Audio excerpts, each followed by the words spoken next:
Los temas, el análisis, las diferentes perspectivas. Todas las aristas son tomadas en cuenta. Para cerrar, el balance de todas las voces. Con Jorge Simán.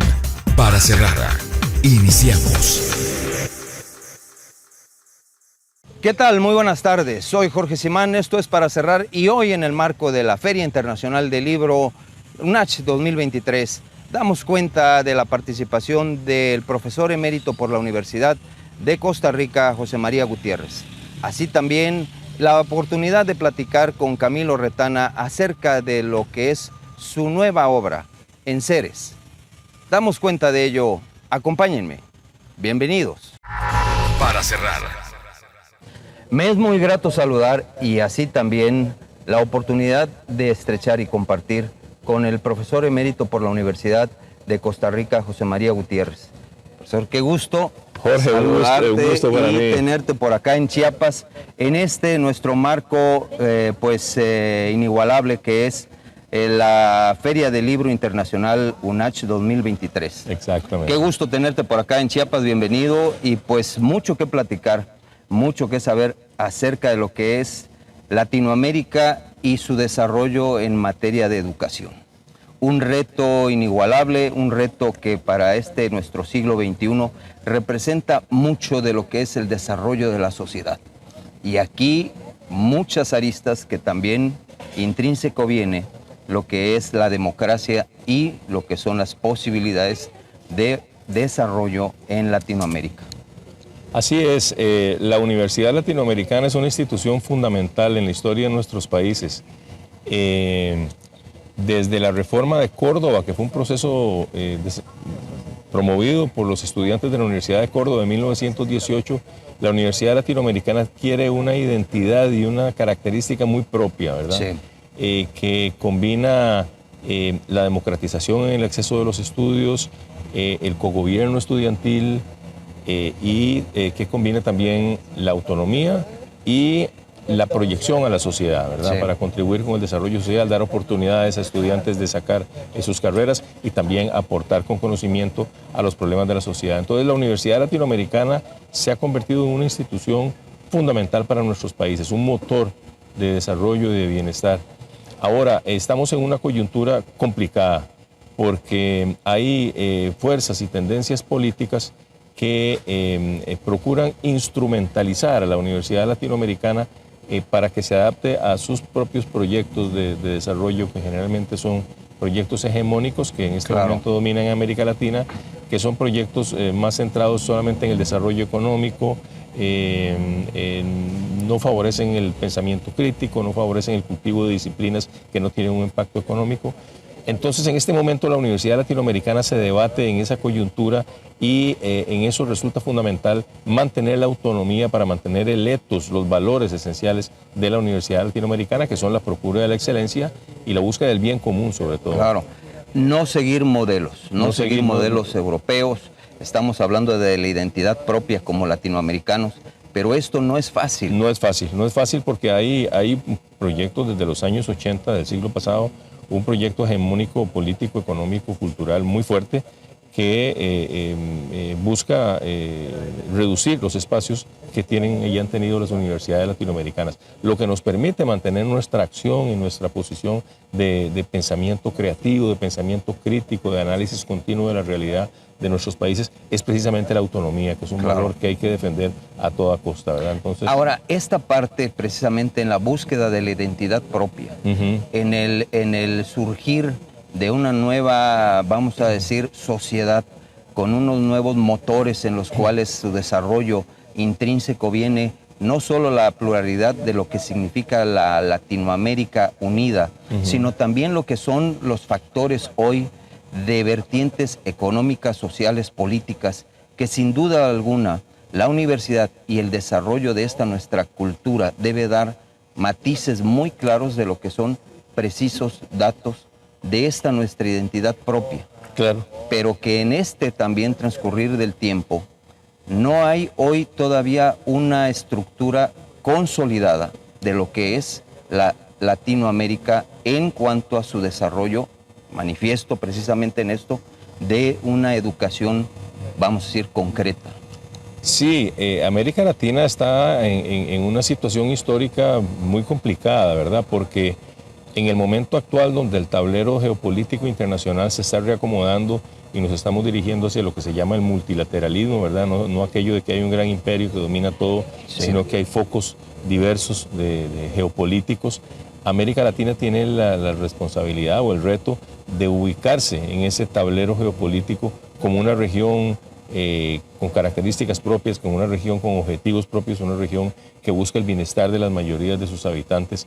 Entonces ese es un reto enorme, ¿verdad? Y estamos viendo en la región debates de tipo político, procesos, movimientos, gobiernos de muy distinto signo ideológico, todo al mismo tiempo, ¿verdad? Y eso crea un escenario muy complejo, pero claramente tenemos que avanzar hacia tener un posicionamiento geopolítico relativamente autónomo, por un lado, hacia funcionar como una región integrada desde el punto de vista económico y cultural, y dentro de eso las universidades juegan un papel fundamental, ¿verdad? Por supuesto.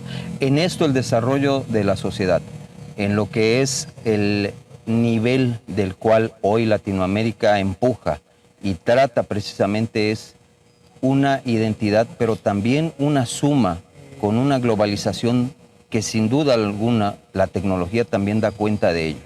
Hoy sin duda alguna tenemos muy a la mano lo que son enlaces con otras regiones del mundo. Y aquí mucho es también este tránsito de información, de cultura, de transmisión precisamente de estas, en donde es muy fácil perderse en caminos donde quizás la identidad se empieza a desdibujar. A desdibujar, sí, claro. Ahí tenemos una dialéctica interesante, que es la dialéctica de tener características identitarias propias que nos permitan posicionarnos como una región geopolítica y al mismo tiempo tener vasos comunicantes con otras regiones, otros países, otras culturas que nos alimenten y que nosotros mismos alimentemos. Entonces hay un juego dialéctico ahí, ¿verdad? De fomentar nuestra autonomía, fomentar nuestra identidad, al tiempo que dialogamos y nos conectamos con el resto del mundo. Claro. ¿Hacia dónde vamos, José María? La polaridad aquí entre esas fuerzas, sin duda, no solamente políticas, económicas, sino también influencias sobre lo que es Latinoamérica. ¿Hacia dónde va esto? Bueno, yo creo que América Latina tiene hacia el frente diferentes opciones y yo no tendría una bola de cristal para decir hacia dónde vamos. Va a depender mucho de lo que nosotros hagamos y decidamos ver hacia dónde vamos. Claro. Por un lado tendríamos la posibilidad, que sería la que yo abrazaría, de países que cada vez vayan generando sistemas políticos, económicos, culturales que beneficien a la gran mayoría de la población, que creen oportunidades, que creen desarrollo económico y cultural propio, es decir, que haya bienestar. Y para eso yo creo que es muy importante el fortalecimiento del sector público. Ha habido una satanización del sector público por parte de esos sectores hegemónicos desde los años 80, en el sentido de que se dice que el sector público es ineficiente, que el sector público tiene que disminuir, que el mercado es el que debe regular la vida de nuestros países, y eso ha demostrado en la práctica ser un fracaso en realidad, ¿verdad? Sí. Ese modelo ha fracasado, no ha generado bienestar, ha generado mucha pobreza, ha generado una depredación de la naturaleza.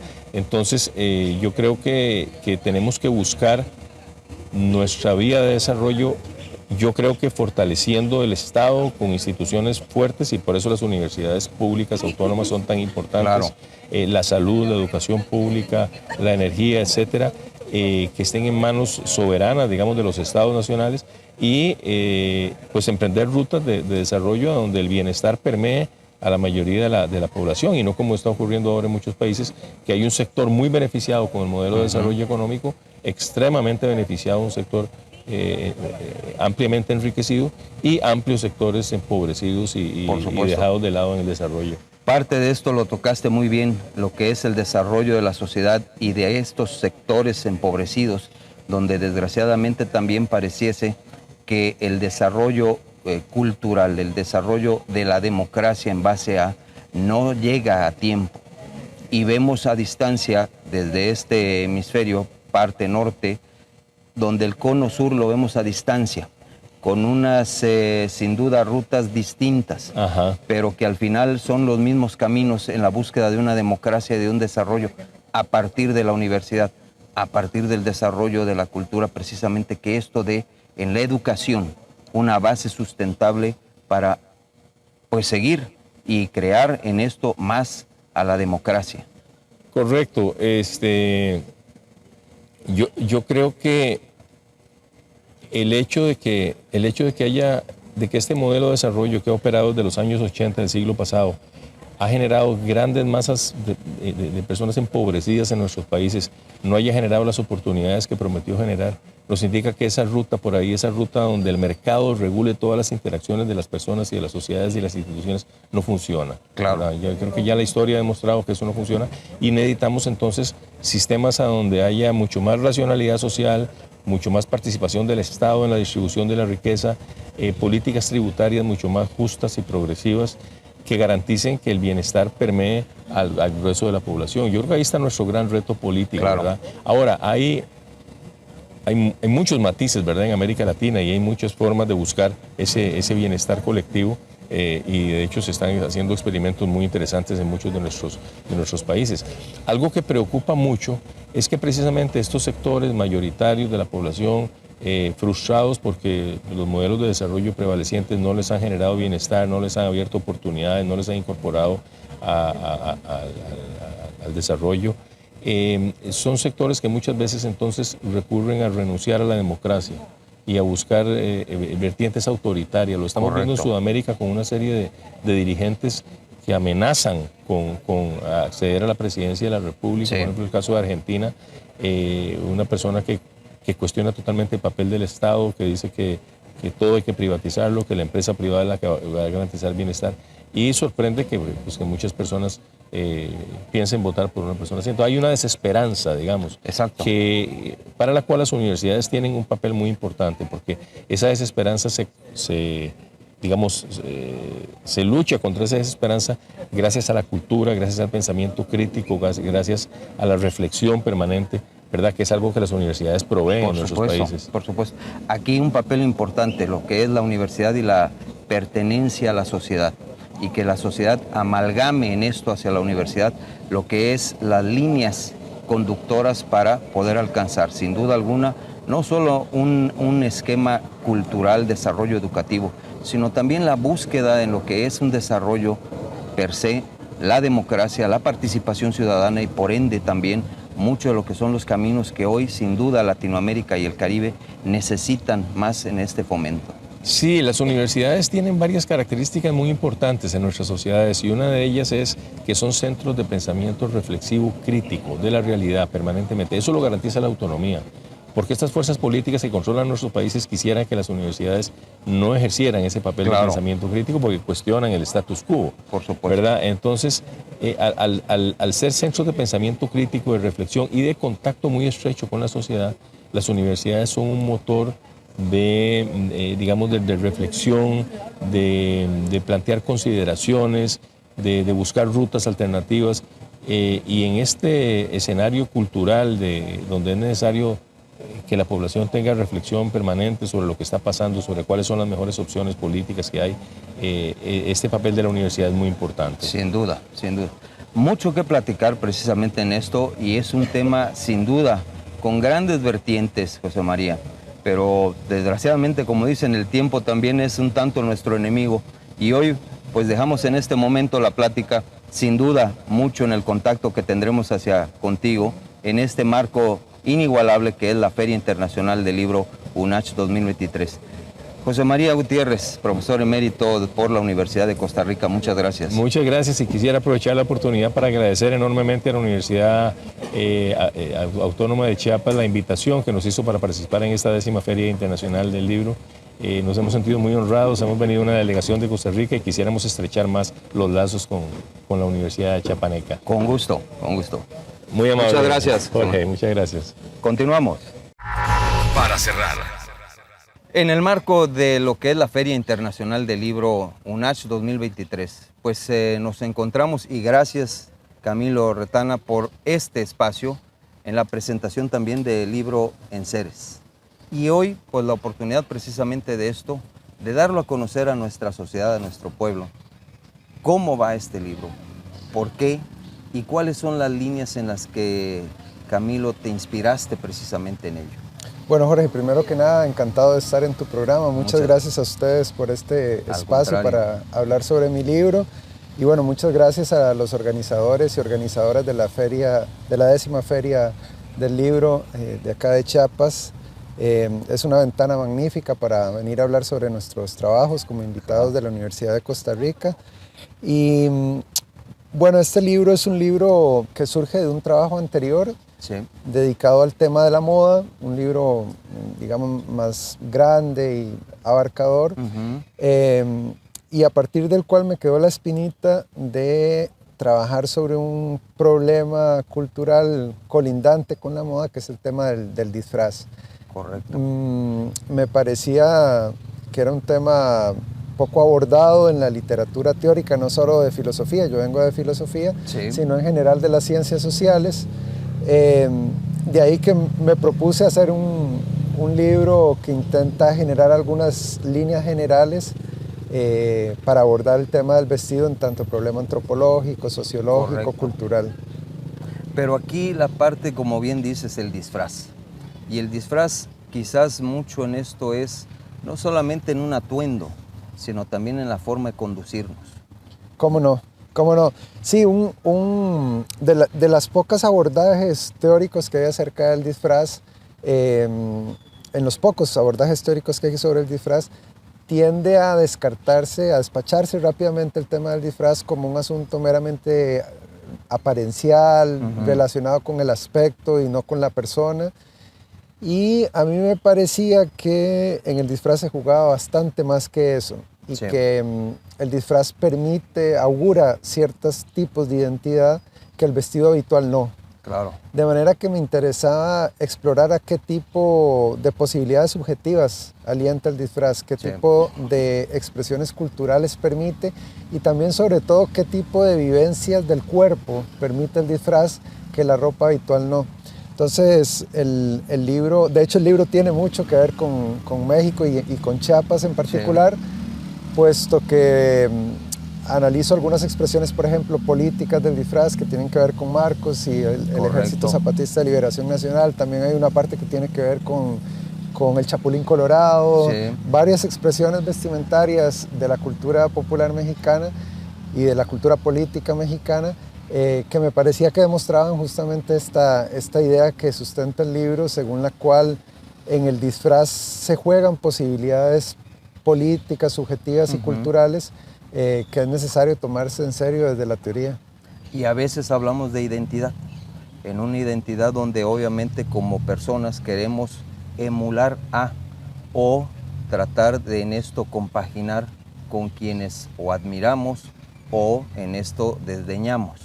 Muchas veces un disfraz significa precisamente el no compartir con, sino quizás tratar de disfrazar, valga la redundancia, de atenuar lo que en una realidad no podemos expresar, lo hacemos de una manera en esto, en una ficción, donde este disfraz significa mucho de aquello al que queremos anhelar o tratamos de alcanzar. ¿Cómo no?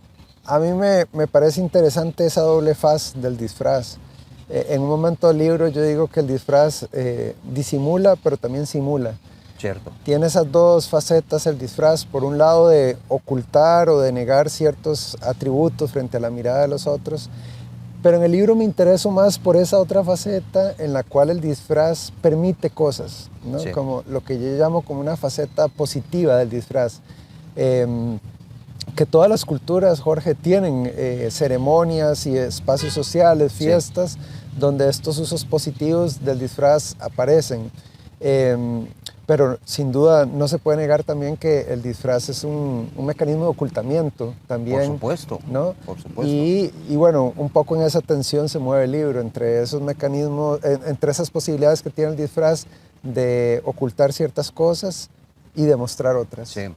Ahora aquí el disfraz y Latinoamérica, el disfraz y lo que es nuestro desarrollo democrático en Latinoamérica, significa mucho de lo que la sociedad quiere y anhela, pero a veces se esconde en un disfraz lo que es un desarrollo político y lo que es precisamente el factor de la inclusión social, más estamos lejos de todavía lo que es alcanzar una democracia a donde la expresión de la sociedad significa mucho esto, el anhelo a través de líneas que hoy se conducen muy claramente en la participación de una sociedad. Sin embargo, volvemos y en el disfraz encontramos estos canales no solamente de expresión, sino también del quizás querer, anhelar, pero no alcanzar todavía. ¿Cómo no? Y el disfraz tiene una presencia histórica en el marco de la protesta social, y esto tiene que ver con esos anhelos sociales de democratizar nuestras sociedades latinoamericanas. Es decir, que al margen o a la par de la sociedad del espectáculo y de este uso más escenográfico o iconográfico del disfraz, el disfraz siempre ha tenido una beta política, siempre ha aparecido como un mecanismo curiosamente de igualación. Sí. Hay un capítulo en la parte final del libro en el que analizo cómo el disfraz ha hecho parte de estos anhelos sociales por democratizar nuestras sociedades, y en esos ejemplos lo que se presenta como una constante es que el disfraz permite borrar en la protesta social algunas diferencias que fuera del espacio de la protesta son muy marcadas. Entonces, desde las expresiones del disfraz medievales en las que se invertían las jerarquías sociales y los pobres se disfrazaban de ricos y los ricos de pobres, hasta las expresiones cotidianas en las que el disfraz nos permite igualarnos a través del uso de pañuelos o a través del uso de ciertos elementos indumentarios para tomar la calle y expresarnos en una sola voz. El disfraz constituye un elemento marcadamente sociopolítico. ¿A dónde vamos Latinoamérica y el Caribe? ¿A dónde vamos en esta expresión que bien lo marcas en el libro, los disfraces? ¿A dónde va esta línea y dónde nos conduce precisamente esta hoy transformación de una América que camina y trata precisamente de darse su propia identidad como tal?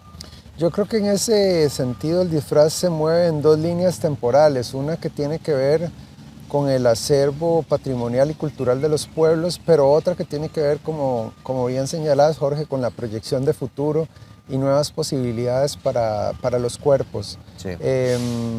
Hay otro capítulo en el libro en el que analizo algunas de las rupturas identitarias que también la indumentaria ha permitido, por ejemplo, a nivel sexogenérico y en otros espacios de lo político.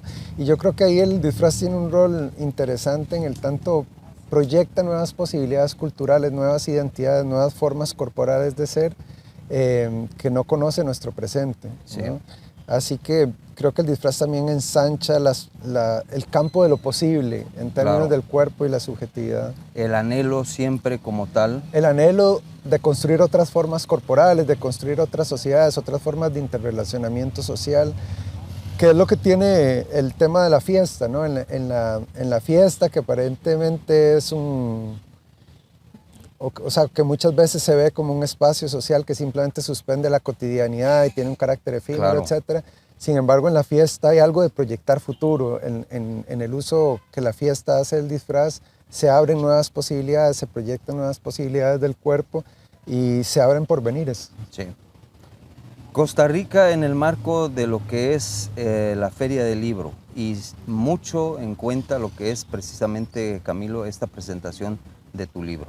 Hoy la oportunidad de tenerlo en nuestras manos, de ser cautivos en la lectura precisamente de esto, que demarca lo que son el disfraz y mucho de lo que quizás también como sociedad nos hemos disfrazado muchas veces y tratamos de ser quienes queremos aparentar ser, pero que hoy hay mucho de lo que el reto por una realidad que en Latinoamérica y el Caribe significa la hoy sociedad clamando por una oportunidad precisamente de esta no solo identidad, sino de un camino muy claro hacia lo que es el desarrollo fuera de los paradigmas y de los dogmas de Europa, fuera de lo que es una cultura sajona, sino hoy Latinoamérica en sí, creyendo y caminando por sí misma. Nosotros estamos y nosotras, como delegación de Costa Rica, invitada a esta Feria Internacional del Libro, Estamos realmente honrados de tener la posibilidad de venir acá a México, a Chiapas, a compartir nuestros trabajos. Un fenómeno que estoy seguro que le es familiar acá es que muchas veces es más accesible para nosotros y nosotras conseguir un libro publicado en Europa y traducido e impreso en España que un libro hecho por un escritor, una escritora mexicana, ¿no? A pesar de que nuestro universo de sentido es el mismo, a pesar de que nuestras preocupaciones y problemas teóricos o estéticos son los mismos, pues resulta que por el capitalismo y el modo en que se configura el mercado editorial, nos es mucho más accesible un texto europeo o norteamericano o estadounidense que un texto de nuestra propia región. Eso es un problema no solo comercial, sino que impacta el tejido cultural. En ese marco, para nosotros y nosotras es muy importante estar acá, poder acercar nuestros trabajos, pero también poder llevarnos los trabajos de los colegas y las colegas y crear una comunidad de diálogo, profundizar en interrelaciones, en escucha y ojalá continuar en una cultura de diálogo democrático, de fraternidad, conversando con las personas de la UNACH. Este libro en particular participa de un universo de sentido compartido con México, de manera que para mí es un honor estar acá pudiendo compartir este texto con los lectores y las lectoras de la UNACH y de la región. Muchas gracias.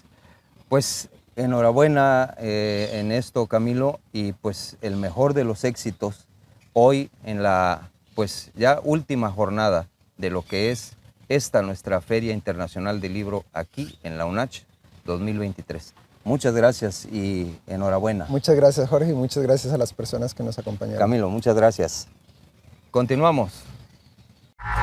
Para cerrar, Estamos llegando así al final de nuestro programa, no sin antes el agradecimiento a la UNACH, a todo su equipo académico, por la participación también de estos grandes personajes y amigos de la UNACH y de Tuxtla, así como de todo Chiapas.